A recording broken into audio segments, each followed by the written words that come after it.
நண்பர்கள் அனைவருக்கும் வணக்கம். நமது சேனலில் இன்றைக்கி 9வது எபிசோடாக எங்கே உள்ள நிகழ்வை பற்றி பார்க்க போகிறோம் அப்படின்னு பார்த்தோம்னா, விளாத்திகுளம் மேலும் அதை சுற்றியுள்ள ஒரு கிராமத்தில் நடந்த ஒரு நிகழ்வை பற்றி தான் பார்க்க போகிறோங்க. பெரும்பாலும் நம்ம கிராமத்தின் பெயரை வெளிக்காட்டக்கூடாது. காரணம் என்ன அப்படின்னு பார்த்தோம் அப்படின்னா, கிராமங்களில் வீடுகள் மிக மிக குறைவாக இருக்கும். அப்படிங்கிற பட்சத்தில் நம்ம அந்த கிராமத்தின் பெயரை வெளிக்காட்டி அந்த சம்பவத்தை வெளிக்காட்டும் போது அதனால் பாதிப்படைந்த நபருக்கு மேலும் இந்த செய்தியினால் பாதிப்படையக்கூடும் அப்படிங்கிற ஒரு நல்ல எண்ணத்தினால நம்ம கிராமத்தின் பெயரை எப்போவுமே நம்ம சொல்கிறது கிடையாதுங்க. மேலும் நமது வீடியோ பார்க்கக்கூடிய அனைத்து நண்பர்களும் கட்டாயம் மறக்காமல் சப்ஸ்கிரைப் பண்ணிக்கோங்க. மேலும் ஆல் அப்படிங்கிற பெல் பட்டன் அமைக்கிக்கோங்க.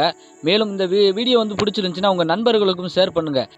காரணம் என்ன அப்படின்னு பார்த்தோம்னா, நீங்கள் இதை செய்யும் பட்சத்தில் எங்களது வீடியோ உங்களுக்கு உடனுக்குடன் வந்துடும் அப்படிங்கிறத தெரிவிச்சுக்கிறோம். மேலும் இது எங்களுக்கு ஒரு மோட்டிவேஷனாக இருக்கும் அப்படிங்கிறத இதன் மூலமாக நாங்கள் தெரியப்படுத்திக்கிறோங்க. மேலும் வாங்க நம்ம நிகழ்ச்சிக்குள்ளே போகலாம்.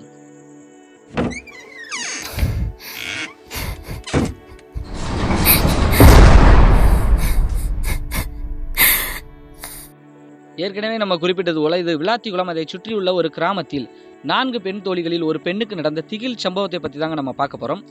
பெரும்பாலும் கிராமப்புறங்கள் ஆறு, குளங்கள், ஏரி, கம்மாய், குட்டைகள் இது போன்று அதிகமாக இருக்கும். இயற்கையாகவே அது அழகாக அமைந்திருக்கும். அப்படி இருக்கக்கூடிய காலகட்டத்தில் ஆற்றுகளில் தண்ணீர் ஓடினால் அந்த கிராமங்களில் உள்ள இளைஞர்களாக இருக்கட்டும், பெண் தோழிகளாக இருக்கட்டும் ஒன்று கூடி அனைவருமே போய் ஆற்றுக்கு குளிப்பது, துணி துவைப்பது இது போன்று விஷயங்களில் ஈடுபடுவது வழக்கம். இது நடைமுறை கிராம பகுதிகளில். அப்படி இருக்கக்கூடிய காலகட்டத்தில் இதே போல் ஆறுகளில் அந்த விளாத்திகுளம் பகுதியில் ஆறுகளில் தண்ணி ஓடி இருக்குது. அப்போ பெண் தோழிகள் 4 பேர் சேர்ந்து நாளைக்கு நம்ம ஆற்றுக்கு குளிக்க போகலாமா அப்படின்னு சொல்லி எல்லாரும் பேசிக்கிட்டு வீட்டுக்கு தெரியாமல் அவங்க எல்லாருமே சரி போய் குளிக்க போயிட்டு வருவோம் அப்படின்னு சொல்லி. ஏன்னா பெரும்பாலும் வீட்டுக்கு தெரிஞ்சால் விட மாட்டாங்க. ஆனாலும் பிரச்சனை கிடையாது. காரணம் என்ன அப்படின்னு பார்த்தோம்னா, கிராமப்புறங்களில் அதிகமாக ஆணாக இருக்கட்டும் பெண்ணாக இருக்கட்டும் அனைவருக்கும் நீச்சல் தெரியும். இருந்தாலும் சரி இவங்களுக்கு எல்லாருக்கும் நீச்சல் தெரியும். சரி இருந்துட்டு போட்டு நம்ம வீட்டில் சொல்லியும் சொல்லாமல் நம்ம போயிட்டு வரோம் அப்படின்னு சொல்லி இவங்களுக்குள்ளே பேசி முடித்து அதுபோல் ஆற்றுக்கு குளிப்பதற்காக போயிருக்காங்க இந்த 4 பெண் தோழிகளும். ஆனால் இவர்கள் சென்ற நேரம் என்ன அப்படின்னு பார்த்தோம்னா, அப்படி ஒரு உச்சி வெயில் நேரத்தில் 4 பெண் தோழிகளும் அந்த ஆற்றில் குளித்து கொண்டு விளையாண்டு கொண்டே இருக்கிறாங்க. பெரும்பாலும் தண்ணீரில் விளையாடுவது அனைவருக்குமே பிடிக்கும். இந்த தொட்டு விளையாட்டு அப்படின்னு சொல்லி விளையாடக்கூடிய விளையாட்டுகள், அந்த கண்ணாம்பூச்சி மாதிரி இதெல்லாம் தண்ணிக்குள்ளே விளையாடுவாங்க. பெண் தோழிகள் அப்படி விளையாண்டுக்கிட்டு இருக்காங்க. அவங்களுக்கு நேரம் போனதே தெரியலை. அப்படி இருக்கக்கூடிய நேரத்தில் சந்தியா அப்படிங்கிறக்கூடிய அந்த பெண், 3 பெண்களை சந்தியா அப்படிங்கிற பெண்ணுக்கு தான் இந்த சம்பவம் நடந்திருக்கு. அதனால் அந்த ஒரு பெண்ணை மட்டும் நம்ம குறிப்பிட்டு சொல்லுவோம். இந்த பெயரும் கூட நம்ம மாற்றி தான் சொல்கிறோம். அப்போ அந்த சந்தியா அப்படிங்கிற பெண் என்ன பண்ணுறாங்கன்னா, நேரமாச்சுடி டயர்டாக இருக்குது எனக்கு, வாங்க கிளம்புவோமா அப்படின்னு சொல்லி கேட்டிருக்காங்க. இல்லடி நாங்கள் இன்னும் கொஞ்ச நேரம் விளையாண்டுட்டு வரோம், நீ வேணால் உட்காரு போ, வெளியில் போய் உட்காரு துவட்டிட்டு அப்படின்னு சொல்லவும் அந்த பெண்ணும் சரி ஓகே அப்படின்னு சொல்லி ஏற்றுக்கிட்டு அவங்க வாட்டுக்கு இந்த 3 பேர் விளையாண்டுக்கிட்டு இருக்காங்க. இந்த பெண் மற்றும் உட்காந்துக்கிட்டு இருக்காங்க. துவட்டி முடிச்சுட்டு குளிச்சு முடிச்சுட்டு அப்படியே உட்காந்துருக்காங்க கரையில் கொஞ்ச நேரம் அப்படியே உட்காந்துக்கிட்டே இருக்காங்க. உட்காந்துக்கிட்டு இருக்கும்போது இவங்க கூப்பிட்டு பார்த்துருக்காங்க. அவங்க வர்ற மாதிரி இல்லை. அவங்க என்ன விளையாட்டில் ரொம்ப முங்கிட்டாங்க. அப்படி முங்கி விளையாண்டுக்கிட்டு இருக்கும்போது சரி ஓகே அப்படின்னு சொல்லிட்டு இவங்க அப்படியே உட்காந்து பார்த்துக்கிட்டே இருக்கும்போது எல்லாம் முடிஞ்சிருச்சு. அந்த பெண் தோழிகள் 3 பேருமே முடிச்சுட்டு கிளம்பிட்டாங்க. கிளம்பி வராங்க. வரும்போது கரைக்கு பார்க்கும்போது இந்த சந்தியா அப்படிங்கிற பெண் மற்றும் கீழே படுத்திருக்கு. இவ்வளோ நேரம் காத்திருந்து தூங்கிட்டாலோ என்னவோ, சரி எழுப்புன்னு சொல்லி எழுப்பி பார்த்துருக்காங்க. எந்திரிக்கலாங்க. தட்டி எழுப்பியிருக்காங்க. எழுப்பி தண்ணியை தெளித்து எழுப்பியிருக்காங்க. எழுப்புனதுமே அந்த பெண் அப்படியே பேந்த முழிச்சிருக்கு. உடனே அந்த சக தோழிகள் கேட்காங்க, என்னடி நீ வாட்டுக்கு படுத்துக்கிட்ட என்ன அப்படிங்க. இல்லை எனக்கு தெரியலடி, இது போல் எனக்கு அப்படியே பசி மயக்கமாக இருந்துச்சு, சரி கொஞ்சம் நேரம் தூங்குவோம் அப்படின்னு சொல்லிட்டு நானும் படுத்துக்கிட்டேன்னு நினைக்கிறேன், எனக்கு தெரியலை, சரி வாங்க நம்ம போவோம் அப்படின்னு சொல்லிட்டு எதுவும் நடக்காத மாதிரி அப்படியே கிளம்பிட்டாங்க. இவங்களுக்கு ஒன்றும் தெரியலை. சரி ஓகே இந்த பெண் அப்படியோ இந்த உச்சி வெயில் நேரத்தில் கொஞ்சம் பசியில் அப்படியே படுத்துருப்பா, அவளுக்கு வாங்க சரி வீட்டுக்கு போவோம்னு சொல்லிட்டு ஆளாளுக்கு அவங்க வீட்டுக்கு போயிட்டாங்க. அப்போ இந்த பெண்ணும் சந்தியாங்கிற பெண்ணும் வீட்டுக்கு வந்துட்டாங்க. ஒன்றும் பிரச்சனை இல்லை. வீட்டுக்கு வந்த உடனேயுமே அவங்க அம்மா கேட்டிருக்காங்க, என்னம்மா நீ எங்கே போயிருந்தம்மா அப்படின்னு சொல்லி கேட்கும்போது, அம்மா நாங்கள் எல்லாருமே இந்த மாதிரி குளிக்க போயிருந்தோம்மா, குளிச்சுட்டு இப்போ தான் வாரோம். அப்படியா சரிம்மா, சரி சாப்பிடுன்னா சாப்பிடு, இந்த மாதிரிலாம் நீ மத்தியான நேரத்தில் போகாதம்மா அப்படின்னு சொல்லி அவங்க அம்மாவும் சத்தம் போட்டிருக்காங்க. சரிங்கம்மா அப்படின்னு சொல்லிட்டு அந்த பெண்ணும் சரி சாப்பிடலாம் அப்படின்னு சொல்லிட்டு சாப்பிட்ருக்காங்க.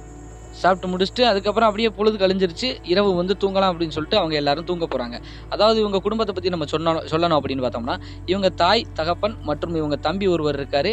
தம்பிக்கெல்லாம் வயசுன்னு பார்த்தோம்னா ஒரு 10 வயசு அப்படித்தான் இருக்கும். இந்த பெண்ணுக்கு ஒரு 17-18 வயசு வரைக்கும் வந்துருச்சு.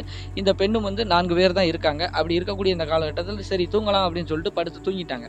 தூங்கும்போது இரவு நேரத்தில் சாமத்தில் இந்த பெண் அப்படியே முணங்கிக்கிட்டே இருந்திருக்காங்க. அப்போ இவங்க தம்பி பார்த்துருக்காரு. பக்கத்தில் இருந்து அப்படியே பார்த்துருக்காரு. படுத்துக்கிட்டே தான் பார்த்துருக்காரு. அக்கா என்ன முணங்கிக்கிட்டே இருக்கிற மாதிரியே இருக்குது அப்படின்னு சொல்லி அப்படியே ஊற்று பார்த்துக்கிட்டே இருந்திருக்காரு. இந்த பெண் அப்படியே முணங்கிக்கிட்டே இருந்திருக்கு. திடீர்னு எந்திரிச்சு உட்காந்துருக்கு. உட்காரும்போது இதை பார்த்து அவங்க தம்பிக்கு என்ன பயம், என்னடா இப்படி உட்காந்துருக்கா அக்கா அப்படிங்கிற. அக்கா என்னக்கா அப்படின்னு சொல்லி இந்த பையன் அப்படியே தட்டியிருக்காப்புல. தட்டின அந்த பெண் வந்து எதுவுமே செவிசாய்க்கவே இல்லை. முணங்கிக்கிட்டே அப்படியே தலையை மட்டும் அப்படியே ஆட்டிக்கிட்டே இருந்திருக்கு. ஆட்டிக்கிட்டே குப்பரை கவுந்துக்கிட்டு கீழே தலையை போட்டுக்கிட்டு அப்படியே ஆட்டிக்கிட்டே இருந்திருக்கு. இதை பார்க்கும்போது அந்த பையனுக்கு ரொம்ப பயம். உடனடியாக அந்த பையன் எதை பற்றியும் யோசிக்காமல் கத்தியிருக்காப்புல. அம்மா அப்பா அப்படின்னு சொல்லி கத்தும்போது உடனேயுமே அவங்க தாயும் தகப்பனும் திடுக்கிட்டு எந்திரிச்சிருக்காங்க. எந்திரிச்சு பார்க்கையில அந்த பையனும் அப்படியே படுத்துக்கிட்டே கத்தியிருக்கான். இந்த பெண் அப்படியே தலையை குனிஞ்ச மாதிரியே இருந்திருக்கு. என்னப்பா ஏன் கத்துன அப்படிங்க, அக்கா பாரு அப்படின்னு சொல்லும்போது வந்து அவங்க அம்மா அப்படியே பார்த்துருக்காங்க பக்கத்தில். ஆனால் அவங்களுக்கு வந்து ஒரு பயம் இருக்குது. என்ன இப்படி ஒரு வினோதமாக இருக்கிறாளே, இப்படி என்னைக்கு இருக்க மாட்டாளே அப்படின்னு சொல்லிட்டு, அம்மா சந்தியா என்னம்மா சொல்லுமா என்னம்மா அப்படின்னு கேட்கும்போது கம்முனே இருந்திருக்கு, ஒன்றுமே சொல்லலை. படுமா படு பாப்பா, ஏன் பாப்பா இப்படி உட்காந்துருக்க நீ, படு பாப்பா அப்படின்னு அவங்க அம்மா மறுபடியும் சொல்லியிருக்காங்க. பாப்பா என்னடா ஆச்சு அப்படின்னு சொல்லி அவங்க அப்பாவும் கேட்டிருக்காங்க. பதிலே சொல்லலை. உடனே அந்த பையன் அப்படியே பயந்துக்கிட்டே அவங்க அப்பா பக்கத்தில் அப்படியே அந்த பக்கமாக வந்தாச்சு. வரும்போது அப்படியே சந்தி அப்படியே தலையை குனிஞ்சுக்கிட்டே இருந்த பெண்ணு வந்து படுமா என்னமாச்சுன்னு கேட்கும்போது அதுவே தானாக படுத்துக்கிடுச்சு. சரின்னு சொல்லி ஒன்றும் கண்டுக்கல. என்னை ஏதாவது தூக்கத்தில் ஏதாவது கனவு கண்டிருப்பா அப்படின்னு சொல்லி அவங்களுக்குள்ளேயே பேசி முடிச்சுட்டு அப்படியே படுத்துட்டாங்க. அப்படியே அன்னைக்கு பொழுது அப்படியே கழிஞ்சிருச்சு. அப்போ காலையில் வந்து அவங்க தம்பி வந்து பயப்படுறான். அவங்க அக்காவை பார்க்கும்போது பயப்படுறான். ஆனால் காலையில் வந்து அந்த அக்கா வந்து நார்மலாக தான் இருக்காங்க அவங்க அக்கா வந்து. அப்போ உடனடியாக அவங்க அம்மா கூப்பிட்றாங்க. என்னம்மா நேற்று என்ன நீ நைட் என்ன சாமத்தில் எழுந்திரிச்சு இப்படி உட்காந்துக்கிட்டு என்னம்மா அப்படிங்க, இல்லையம்மா எனக்கு தெரியலையம்மா அப்படின்னு சொல்லி அந்த பெண்மணியும் சொல்லியிருக்கு, அந்த பெண்ணும் சொல்லியிருக்கு. உடனே அவங்க அப்பாவும் சரிம்மா நீ இந்த கண்ட நேரத்துக்கு எங்கேயும் போகிறத முதல் நிப்பாட்டுமா, அந்த மாதிரி மத்தியான நேரங்கள் எங்கேயும் போகாது அப்படின்னு சொல்லி அவங்க தாய் தகப்பனும் கண்டிஷன் போட்டுட்டு சரிங்கப்பா அப்படின்னு சொல்லிட்டு அன்னைக்கு பொழுது அப்படியே போகுது.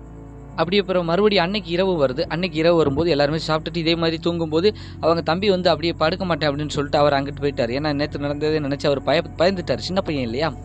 உடனடியாக இவங்க நல்லா தூங்கிட்டாங்க. அசந்து தூங்கும்போது மறுபடியும் அன்னைக்கு இரவும் எந்திரிச்சு உட்காந்துக்கிட்டு அப்படியே முணங்கிக்கிட்டே கத்திக்கிட்டே ஒரு மாதிரி தலையை கீழே போட்டுக்கிட்டே இருக்காங்க. இது அன்னைக்கு வந்து அவங்க அம்மா பார்த்துட்டாங்க. அம்மா பார்க்கும்போது என்னடா இவ இப்படி பண்ணுறாளே அப்படின்ட்டு பாப்பா அப்படின்னு சொல்லும்போது சடார்னு அவங்க அம்மாவை பார்த்துருக்கு. அப்படியே முழிச்ச மணிக்கு அப்படியே படுத்துருச்சு. என்னடா இப்படி இருக்குது, இது விடக்கூடாது அப்படின்னு சொல்லிட்டு அவங்க அம்மா என்ன பண்ணியிருக்காங்க, உடனடியாக திருநீரை எடுத்துட்டு வந்து அந்த பிள்ளைக்கு வச்சு விட்டுட்டு அவங்களும் தலைக்கு வச்சுக்கிட்டு எல்லாருக்குமே பூசிக்கிட்டு அப்படியே படுத்துக்கிட்டாங்க. படுத்தாலும் அவங்க அம்மா வந்து தூங்கலை. காரணம் என்னென்னா உள்ளுக்குள்ளே ஒரு பயம். ஏன்னா பெண்ணுக்கு இப்படி நடக்கிறத பார்த்து அவங்க எந்த ஒரு தாய்க்கும் தூக்கம் வராது இல்லையா. அவங்க அப்படியே யோசனை பண்ணிகிட்டே இருக்காங்க, நம்ம என்ன பண்ணலாம், இதுக்கு என்ன வழி அப்படின்னு சொல்லி யோசிச்சுக்கிட்டே இருக்கும்போது நாளைக்கு காலையில் எங்கே நம்ம உள்ளூரில் உள்ள ஒரு கருப்பசாமி கோயிலுக்கு நம்ம கூட்டு போயிடலாமா அப்படின்னு அவங்களுக்குள்ள ஒரு எண்ணம். சரி நம்ம காலையில் அதை பார்த்துக்கிடும் அப்படின்னு சொல்லிட்டு அப்படியே தூங்கிட்டாங்க. அன்றைக்கி பொழுது அப்படியே விடிஞ்சிருச்சு.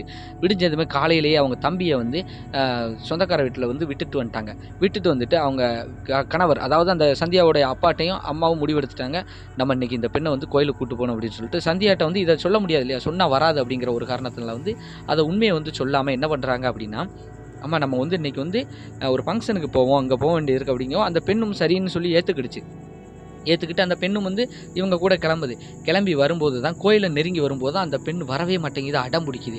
காரணம் என்னென்னா தெரிஞ்சுக்கிடுச்சு நம்ம கோயிலுக்கு கூட்டு போகிறாங்கங்கவும் அந்த ஆன்மா வந்து உள்ளே இறங்கிக்கிட்டு அந்த பெண் வந்து போக முடியலை, வர விட மாட்டேங்குது. உடனடியாக ஏற்கனவே வந்து பூசாரிக்கு எல்லாமே அவங்க சொல்லிட்டு தான் வந்திருக்காங்க. இவங்க வர்றதை பார்த்த உடனே பூசாரி எல்லாமே ஏற்பாடெல்லாம் செஞ்சு தயாராக தான் இருந்திருக்காரு. அப்போ வரும்போது அந்த கருப்பசாமி கோயில் பூசாரி என்ன பண்ணியிருக்காருன்னா, இந்த பெண்ணை வந்து சாட்டை கம்போட வந்திருக்காங்க. வந்து அந்த சந்தியாவை சுற்றி ஒரு வட்டம் ஒன்று போட்டிருக்காங்க. போட்டு ஏதோ ஒரு மந்திரம் மாதிரி உச்சரித்து எல்லாம் போட்டு, இது வந்து என்னுடைய எல்லைக்கோடு, இதை விட்டு நீ எங்கே வெளியில் போக முடியாது, நீ உட்கார் அப்படின்னு சொல்லி மிரட்டியிருக்காங்க. அந்த பூசாரி வந்து மிரட்டியிருக்காரு. அது வந்து அப்படியே கம்பு இருந்திருக்கு. இப்போ நீ உட்காருவியா என்ன அப்படின்னு சொல்லி உட்காரு அப்படின்னு சொல்லிட்டு மிரட்டி கம்பு எடுத்து அடிக்க போகும்போது அது பயந்து உட்காந்துருச்சு. உட்காந்தோடனே அப்படியே நடுங்கிக்கிட்டே உட்காந்துருக்குது. உடனடியாக கருப்பசாமி கோயில் பூசாரி அவர் கேட்குறாரு, நீ யார் அப்படின்னு சொல்லி கேட்கும்போது கம்முன்னு இருக்குது, பேசவே மாட்டேங்குது. நீ யார், உனக்கு என்ன வேணும், எதுக்கு இங்கே வந்த அப்படின்னு கேட்கும்போது மேகத்தின் தேடல் அப்படின்னு இருக்கு. என்னடா வினோதமாக சொல்லுது அப்படின்னு சொல்லிட்டு பூசாரி என்ன சொல்கிற நீ அப்படிங்கிற. மேகத்தின் தேடல் அப்படின்னா மழை நீர், அப்போ நீரில் விழுந்து இறந்துருக்குன்னு சொல்லி பூசாரி கேட்குற. நீ நீரில் விழுந்து இறந்தியா அப்படின்னு கேட்டிருக்கு. ஆமாம் அப்படின்னு இருக்கு அந்த பெண்ணும். சரி என்ன காரணத்தினால நீ இறந்த அப்படின்னு சொல்லி அதட்டி கேட்கும்போது அந்த ஆன்மா சொல்லியிருக்குது, எனது குடும்ப சூழ்நிலையின் காரணமாக நான் தண்ணியில் அந்த ஆற்றில் விழுந்து நான் இறந்து விட்டேன் அப்படின்னு சொல்லியிருக்குது. ஆனால் இறந்து போகும்போது அந்த பெண் வந்து மாசமாக இருந்திருக்குது, அதையும் குறிப்பிட்டிருக்கு. சரி என்ன காரணத்தினால நான் உனக்கு அப்படி என்ன பிரச்சனை அப்படின்னு சொல்லி கேட்கும்போது, எனது கணவர் வந்து நிதம் குடித்து விட்டு வந்து என்னை அடிப்பார், தொந்தரவு பண்ணுவார், மேலும் வந்து குடும்ப செலவுக்கு கூட எனக்கு சரிவர பணம் தரல, நிதம் பார்த்துக்கிட்டே இருந்தேன், ரொம்ப துன்பப்பட்டுக்கிட்டே இருக்க வேண்டிய சூழ்நிலையாக இருந்துச்சு, ரொம்ப படுத்திக்கிட்டே இருந்தார். அந்த ஒரு காரணத்தினால வந்து எனக்கு வந்து விருப்பம் இல்லை வாழணும்னு சொல்லி, சரின்னு சொல்லி நான் விழுந்து இறந்துட்டேன்.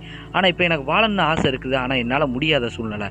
ஆனால் இந்த பெண்மணி வந்து ஒற்றையில் வந்து அங்கே இருந்த ஒரு காரணத்தினால வந்து இந்த பெண்மணியை வந்து எனக்கு ரொம்ப பிடிச்சிக்கிடுச்சு. அதனால் நான் அந்த பெண்ணை வந்து ஆக்கிரமம் பண்ணலாம்னு நினச்சி நான் பின்தொடர்ந்து வந்துட்டேன். என்னை மன்னிச்சிருங்க, என்னை ஒன்றும் பண்ணிடாதீங்க, நான் போயிடுறேன் அப்படின்னு சொல்லி அது பதறிக்கிட்டு பயந்துக்கிட்டே சொல்லியிருக்குது. இனி நீ இந்த பெண்ணுக்கிட்ட வரக்கூடாது, உனக்கு என்னென்ன வேணும்னு சொல்லு அப்படின்னு சொல்லி அது கேட்குறது எல்லாத்தையும் வாங்கி கொடுத்து நல்ல முறையில் சிறப்பாக பூஜை செய்து அனுப்பி வைத்தார். அந்த பெண்ணுக்கு அதற்கப்புறம் எந்த ஒரு பிரச்சனையும் இப்போ வரைக்கும் இல்லை. ஆனால் அந்த கருப்பசாமி கோவில் பூசாரி அவர் சொல்லியிருக்காரு, உனக்கு காப்பு கட்டி விடுறோமா அப்படின்னு சொல்லி காப்பு கட்டி விட்டு கொஞ்ச நாளைக்கு நீ இந்த காப்பை கலத்தக்கூடாது, மேலும் வந்து நீ தனியாக வந்து பெரும்பாலும் எங்கேயும் செல்லக்கூடாது. இந்த மாதிரி உச்சி வெயில் நேரங்களில் வந்து நீங்கள் பட்டப்பகலாக இருக்கட்டும் எப்போவுமே சரி தனியாக வந்து எங்கேயும் போகக்கூடாது அப்படின்னு சொல்லி ஒரு சில புத்திமதிகள் எல்லாம் சொல்லி அனுப்பி வச்சுருக்காங்க. இப்போ வரைக்கும் அவங்களுக்கு எந்த ஒரு பிரச்சனையும் இல்லை, நல்லா இருக்காங்க. ஆனால் இந்த வீடியோ வாயிலாக நம்ம வந்து என்ன செய்தியை நம்ம கற்றுக்கணும் அப்படின்னா, அது பகலாக இருந்தாலும் சரி இரவாக இருந்தாலும் சரி ஒரு சில நேரம் நமக்கு நல்ல நேரம் அமைந்தால்தான் உண்டு. அது உச்சிவெயில் நேரம் வந்து ஒரு சில இடங்களுக்கு வந்து போகக்கூடாது அப்படின்னு சொல்லி முன்னோர்கள் வந்து காரணம் இல்லாமல் சொல்லலை. அது ஆணாக இருந்தாலும் பெண்ணாக இருந்தாலும் கட்டாயம் வந்து முன்னோர்கள் வார்த்தையில் ஒரு அர்த்தம் ஒளிந்திருக்கிறது அப்படிங்கிறத நம்ம வந்து தெரிஞ்சுக்கணுங்க. அதனால் நம்ம வீடியோ பார்க்குற அனைவருமே வந்து கொஞ்சம் எச்சரிக்கையோடு அது பட்டப்பகலாக இருந்தாலும் சரி கொஞ்சம் பார்த்தே கவனமாகவே செல்லுங்கிறத இந்த காணொலி வாயிலாக நம்ம தெரிவிச்சுக்கிறோங்க. மேலும் உங்களுக்கு இந்த காணொலி பிடிச்சிருந்துச்சு அப்படின்னா லைக் பண்ணுங்கள், உங்கள் நண்பர்களுக்கு ஷேர் பண்ணுங்கள். அப்போ தான் இது போன்ற காணொலி போடக்கூடிய வீடியோக்கள்லாம் இருக்குது அப்படின்னு சொல்லி தெரிய வரும். மேலும் வந்து கட்டாயம் மறக்காமல் வந்து பெல் பட்டன் அமைக்கிக்கோங்க. அப்போ தான் நம்ம போடக்கூடிய ஒவ்வொரு வீடியோ உங்களுக்கு உடனுக்குடன் கிடைக்கும் என்பதை அனைவருக்கும் நான் தெரிவிச்சுக்கிறேங்க. மேலும் நமது சப்ஸ்கிரைபர் அனைவருக்குமே வந்து இனிய தை திருநாள் நல்வாழ்த்துக்கள். இல்லங்களில் மகிழ்ச்சி பொங்கட்டும். நன்றி.